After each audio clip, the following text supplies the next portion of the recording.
You know, it's interesting. You're being informed that you will play in a specific kind of setting or a space, or it will be open air, or it will be for a specific segment of people who work in a certain place or live in a certain place, or they're in a certain state or situation or condition. And I always go through this process. I always think, okay, with age I will learn, and I prepare myself for something different.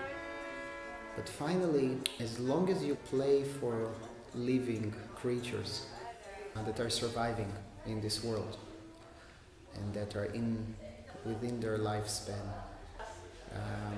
opening this window to being able to listen to your sound, it's actually very similar. It's almost disappointing, but it's wonderful at the same time. Yeah, the funny thing is that the very audience which are part of the classical music establishment, the people who have been going to listen to classical music for the last 500 years, are not necessarily anymore the best kind of audience.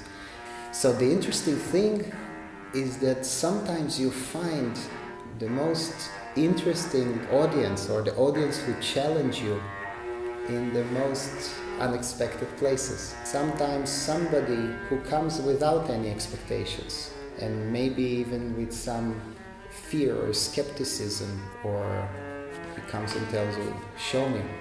And you don't feel anymore that you are sitting in the instrument and pushing sound, but that you really are in a dialogue, and that the composer is behind you, and a surviving human being who is